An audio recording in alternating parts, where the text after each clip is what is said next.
Here were two committed Christians who were Arabists, pre-positioned to enter the war on terror from the very beginning. Who knew but God? This week on Christian World News, in the dark and dangerous world of undercover agents, a husband and wife depend on God to fight ISIS and Al-Qaeda. Plus, stronger than ever, that's how Benjamin Netanyahu describes Israel's relationship with America. But he's still warning of a looming threat on the horizon. And this congressman has gathered thousands of prayers for the President of the United States. So why is the media putting a negative spin on such a positive practice?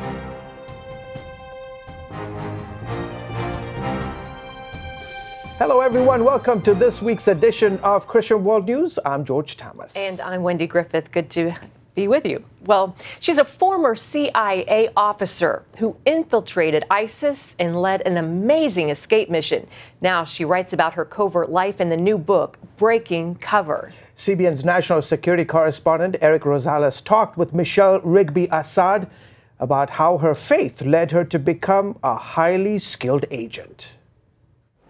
How do you stop terrorist organizations like ISIS from committing violent attacks in cities like New York City, Times Square?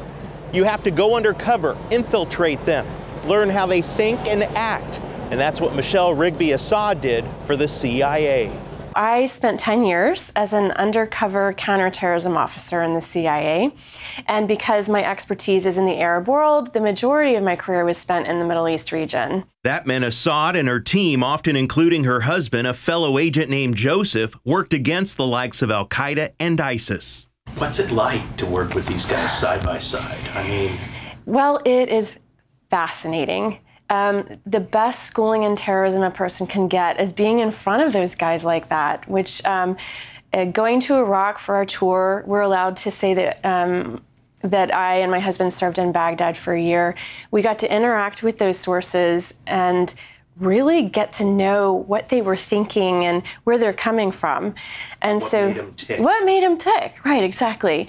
And which is fascinating because if they'd met you on the street, they'd prefer to cut your head off instead of actually deal with you. But for whatever reason, they've decided, I'm going to work with the CIA to take out other members of my group. That's all Assad says she can say, but she does add a major hurdle she had to overcome, interrogating these terrorists and being a woman. For them, I was the opposite of what they were expecting to meet with. And I had to really work at establishing a relationship with them where they would see me as intelligent and knowledgeable of the Arab world. You know, because in their minds, I should be at home managing the family, and I can't even leave the home without a male minder or without being completely covered in black. So I was a complete anomaly to these guys. Assad's book, Breaking Cover, My Secret Life in the CIA and What It Taught Me About What's Worth Fighting For, covers how becoming a CIA agent was the last thing on her mind. She didn't even know her eventual role even existed. Then when 9/11 happened, she and her husband knew God had them on the right path. Here were two committed Christians who were Arabists, pre-positioned to enter the war on terror from the very beginning. Who knew but God? In her book, Assad wanted to give a realistic view of a CIA undercover counterterrorism officer. She not only describes analyzing sources who were driven by radical, hateful ideology, but also how she surrendered her life to God. Ordinary people can do extraordinary things when their faith is greater than their fear and intimidation. And it's really to give people the encouragement to do the hard things in life. The book's final chapters describes life after the CIA, specifically a rescue mission leading a group of persecuted Christians out of Iraq before ISIS terrorists moved into their village. Miraculously, even though the evacuation almost fell apart on numerous occasions, on December 10th, 2015, we successfully airlifted 149 Iraqi Christians out of northern Iraq to their new homes in Slovakia. What does Assad hope people take away from her book? A greater understanding of her belief and faith in Jesus Christ, but also how people should never give up, reaching for their goals. Eric Rosales, CBN News, New York City. Wow, what a story. Thanks, Eric. Well, people everywhere celebrated women's achievements throughout history on National Women's Day last week. However, one organization is calling on Americans to remember the forgotten women, the ones who faced relentless persecution in countries around the world. Earlier, CBN's Emily Jones spoke with David Curry of Open Doors USA about this ugly truth. What is it like to be a woman in a country that views them as second-class citizens, especially in the Muslim world? One of the things that we found out in our last reporting period was not only are Christians particularly highlighted and persecuted in countries where Muslim extremism or Hindu extremism is at an all-time high, but Christian women are doubly persecuted. They're seen as less than male people within that culture, and they are also persecuted because of their faith. So it's really difficult. One example of that is how many Christian women, thousands of Christian women, we can report almost 3,000, but we know the number is actually much higher than that, have been forced into marriage in the last year in Muslim extremist territories, or raped, or in some way sexually harassed because they were Christian women, not just because they were women, but because they were Christian women. So they're doubly persecuted in these countries. One example, a woman who's a Christian in Boko Haram was attacked, kidnapped by an Islamic extremist, forced into marriage. When the father went to pursue the daughter, the tribal leader said, under Sharia law, you have no rights. She's gone. So that happens every day around the world, surprisingly, and we need to lift up our voice and be heard supporting Christian women around the world. And what's causing this widespread persecution? Well, there's a number of factors, the growth of Islamic extremism, but in India, in Nepal, there's a growth of Hindu extremism, people saying you're not really a Hindu, you're not really an Indian unless you're Hindu, and they use women as the target. They do forced marriages in some circumstances. They use sexual harassment and rape as a threat. It's really a difficult situation for them. And as long as extremism is allowed to prosper, it's going to continue to be a problem. And, of course, the other societal factors are still in place as well. And what is Open Doors doing to help these Christian women escape or recover? We're creating programs. We're highlighting it. Of course, we want everybody to be an advocate for Christian women. But we're creating programs to help empower them, help them to get the literacy that they need. We don't want Christian women to be second-class citizens anywhere. They are children of the King. We want them to be able to read, write, hold down a job. So we're giving them the power to start small businesses, do these kinds of things in places where no one else is going to believe in them. We as believers and followers of Jesus want to step behind them and give them the support they need. And what is Open Doors doing to help those victims who might not be Christians? How do you lead them to Christ, and how do you even lead their oppressors to Christ? The best thing we can do in these countries like the Middle East and other places where being a Christian is considered weird, odd, or illegal is to show the loving kindness of Jesus in very practical ways. So empower the church, empower the body of Christ to be the body of Christ, and not doing it in the sense that we're trying to colonialize anything, but just be the love of Jesus. And that is very winsome everywhere. Everywhere Jesus is exampled and talked about, he does very well. We need to encourage people to just keep it simple, the simple faith. And it starts with being a good example. Beautiful. David Curry, CEO of Open Doors USA, thank you so much for your time. Thank you. Coming up, Israeli Prime Minister Benjamin Netanyahu heaps praise on President Trump, but he's also warning that big threats lay ahead for the U.S. and Israel. That story in a moment. Prayer is a communication with God. It's a powerful exchange between God and man. We're going to answer many of your questions in Answered Prayer, how to pray effectively and see God work in your life. In Pat Robertson's latest DVD, Answered Prayer, you'll learn the biblical principles of prayer and how to get your prayers answered, and hear miraculous stories of answers to prayer from Pat's own faith-filled journey. We share some of the lessons that I've learned along the way. Plus, you'll see dramatic, true stories of life-changing answers to prayer. God proves himself time and time again. He's in the room with us, answering people's prayers. I think I survived because God has a bigger plan for my life. The doctor was just like, I've never seen anything like this before. He hears your prayers. I never saw this coming. Every great work of God is preceded by prayer. Answered Prayer. How to pray effectively and see God work in your life. Call now or go to cbn.com. Hello, I'm Terry Newsom. Did you know there are more than 148 million orphans in the world today? 148 million. But it was 3 little girls that taught me about the plight of orphans. My husband and I spent nearly a month immersed in the daily activities of a Ukrainian orphanage as we waited to adopt 3 sisters. I saw firsthand the utter loneliness, the pain of rejection, and the overwhelming desire to be loved. That experience changed me forever. And out of it grew a ministry from my heart called Orphans Promise. Today, we're helping orphans and vulnerable children in more than 50 countries worldwide. Thousands of children are now in safe homes. They're being educated, and they're learning life skills. I'm asking you to join with me and become family to these children. Will you call the number on your screen right now? Because every child deserves a chance to be happy. Israeli Prime Minister Benjamin Netanyahu gave high praise to President Trump in his recent visit to America, but he also warned about the dangers from Iran and other potential threats to Israel. Amber Strong has this look at the Prime Minister's message to Washington.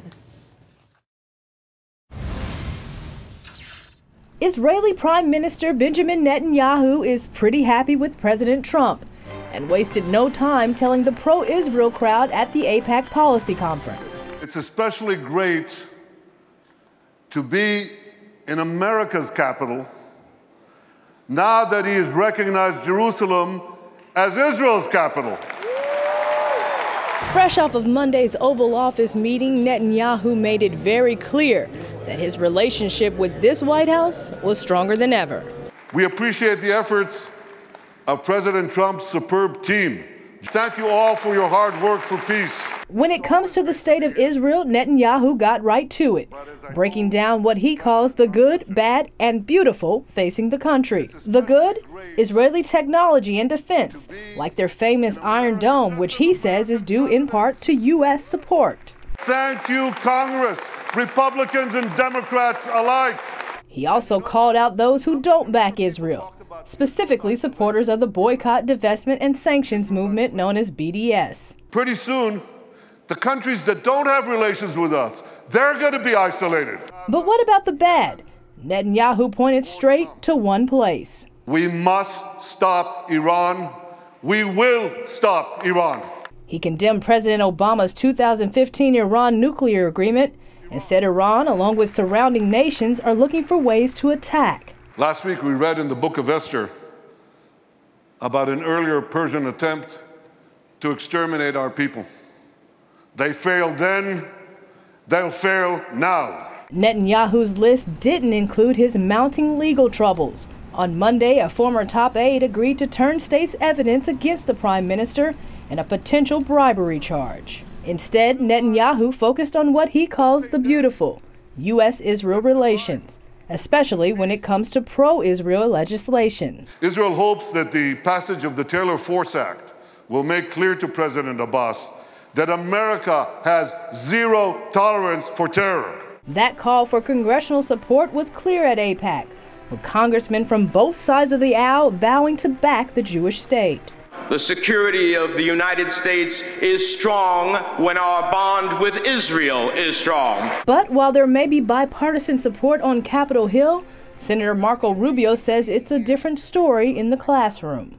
I'm deeply concerned about what's happening in many American college campuses and the sort of embedded anti-Semitism that we see. Now, over the last couple of days, about 3,600 students have made their way through AIPAC.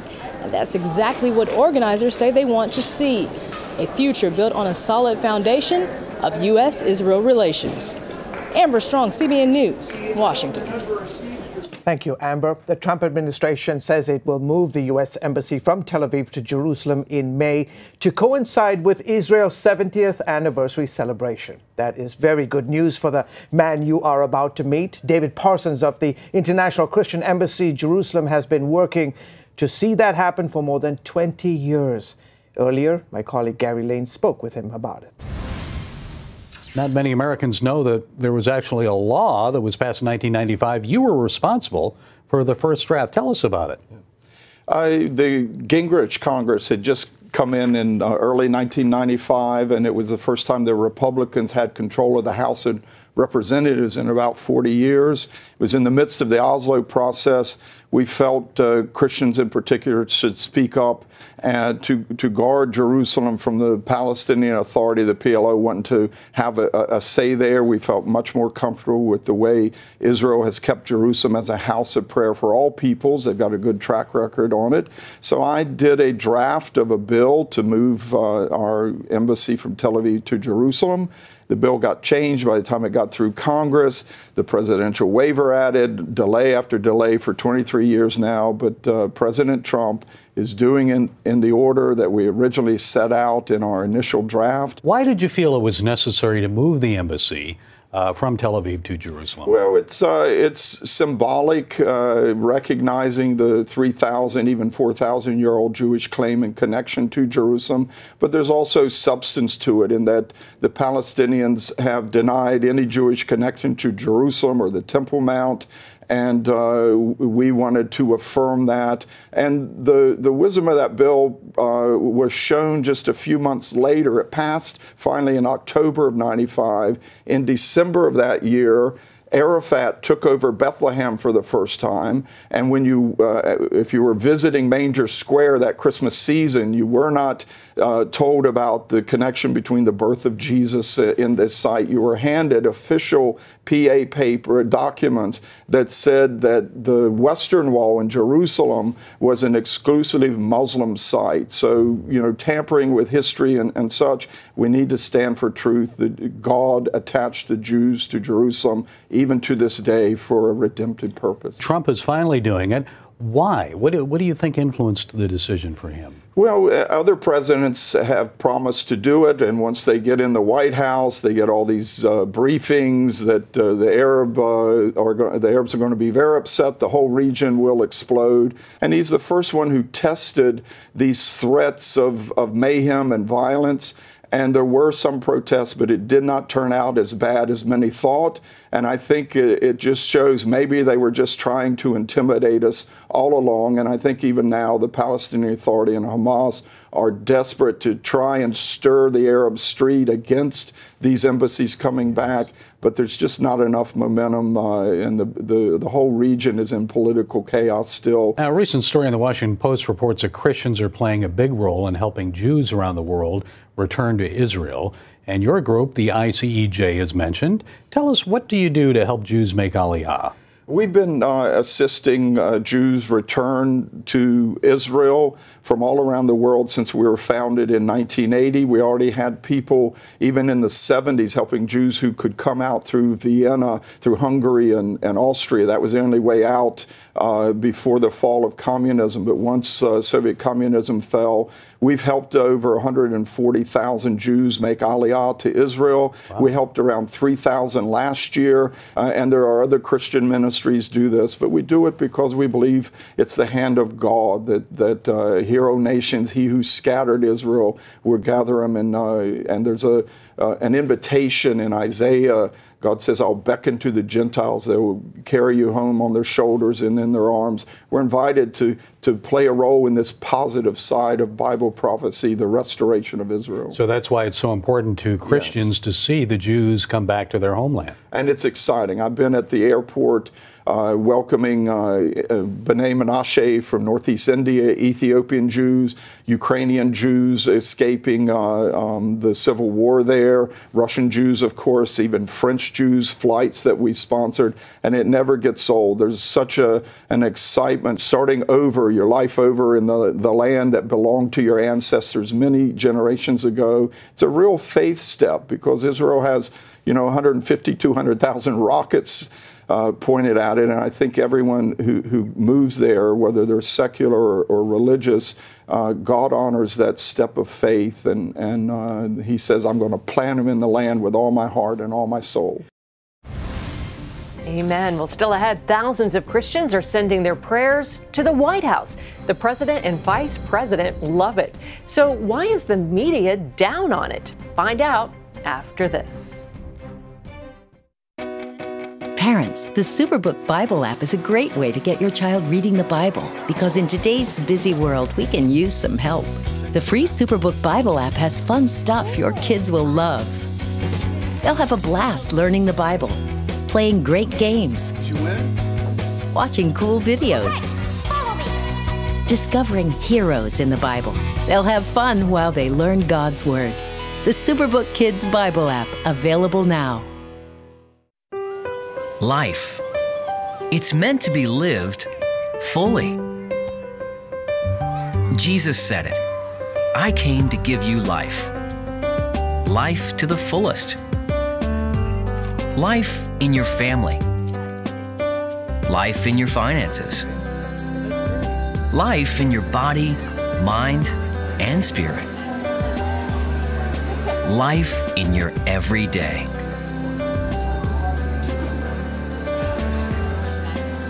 At CBN.com, we're taking what Jesus said seriously. We're here to help you discover life. Life. Live it fully. CBN.com.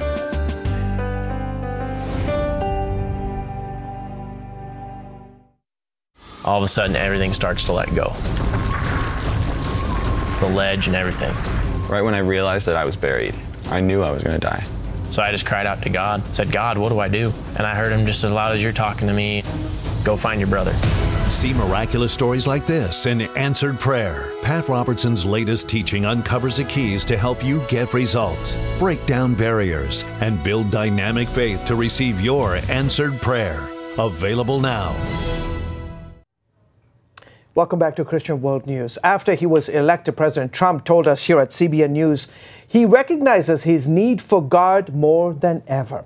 One congressman encouraged people in his district to write out their prayers for the president and send them to him. Yeah, it was meant to be a positive gesture until the media put a negative spin on it. Abigail Robertson brings us the story.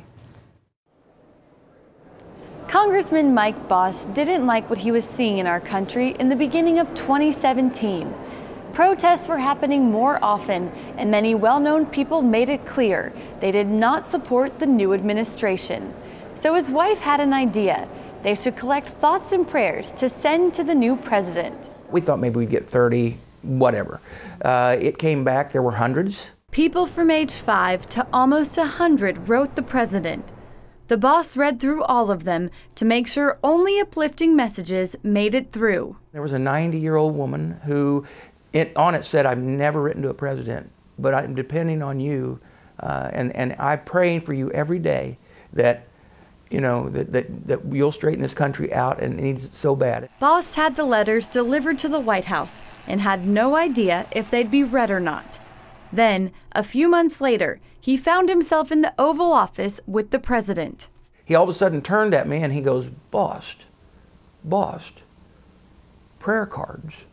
And I went, wow. I said, yeah, we sent you some prayer cards over. A White House aide then pulled the bag of prayer cards off a shelf and brought them over. He said, you know, we use these every day. And I said, what? He said, yeah. He said, that's why they're here. He said, we use them every day. And it wasn't just the president who read them. I turned, and honest to goodness, I turned and hit chest to chest with the vice president. And he goes, Mike, he's not joking. We read these every day, and they're so wonderful. Almost a year after that meeting, Boss received a picture of him with the president holding the prayer cards. His office decided to post the photo on social media. It went up 3 days after the Florida school shooting that killed 17 children, and the timing caused a great deal of internet backlash. There was an atheist group that got on social media that said, Here we have this shooting at this school, and all you're going to do is thoughts and prayers, and it got real negative from then. Many people assume the picture was taken that same day. It's upsetting that in today's media, they would give a false impression of what it was, and then badmouth what we did. Is there other action you can take besides prayer? You bet. But you can't not pray if you're a person of faith. You have to. Boss tells CBN News he knows firsthand the impact thoughts and prayers can have on lawmakers. Scripture is pretty clear that we need to pray for our leaders. And it's something he's put into practice his whole life, no matter what side of the aisle the president was on. I served with Barack Obama in the state of Illinois. Know him well. Don't agree with him. Didn't agree with him on quite a few things. But I never did not pray for him. Despite the negative press, Boss tells me they already have a fresh bag of thoughts and prayers ready to go, and his wife hopes to soon collect submissions from around the country. Reporting from Capitol Hill, Abigail Robertson, CBN News. And this is why we do it, because 1 Timothy 2:2 says, urge then, first of all, that petitions, prayers, intercession, and thanksgiving be made for all people, for kings and all those in authority. So we are commanded by the Word of God to pray for our leaders. Amen, brother. Amen. I cannot top that. Come on. Praise the Lord. And it was very heartwarming to see that and see that bag of prayers. Exactly. All right. I think we're going to be right back. We are. Okay. Hello? Is this thing on? Hey, kids. Do you love games? And do you love discovering things? Yeah. Well, do ya? Then you're going to love this. It's the new free Superbook Kids Bible app. You can play games, watch videos, find answers to your questions, and a whole lot more. The new Superbook Kids Bible app. Free downloads available on iTunes and Google Play now. Hello, I'm Terry Newsom. Did you know there are more than 148 million orphans in the world today? 148 million. But it was 3 little girls that taught me about the plight of orphans. My husband and I spent nearly a month immersed in the daily activities of a Ukrainian orphanage as we waited to adopt 3 sisters. I saw firsthand the utter loneliness, the pain of rejection, and the overwhelming desire to be loved. That experience changed me forever. And out of it grew a ministry from my heart called Orphans Promise. Today, we're helping orphans and vulnerable children in more than 50 countries worldwide. Thousands of children are now in safe homes. They're being educated, and they're learning life skills. I'm asking you to join with me and become family to these children.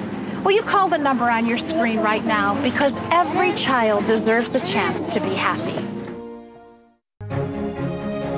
When you give, smiles grow bigger. When you care, homes are happier.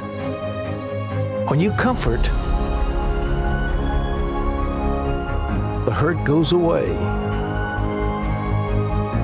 When we all come together to love, miracles happen. Finally this week, a petition started by a North Carolina resident is calling for a national holiday to honor the Reverend Billy Graham. So far, it has more than 80,000 signatures on change.org and will be sent to President Trump and Congress. That's awesome. Well, folks, that is it for this week's edition of Christian World News. Until next week, from all of us here, goodbye and God bless you.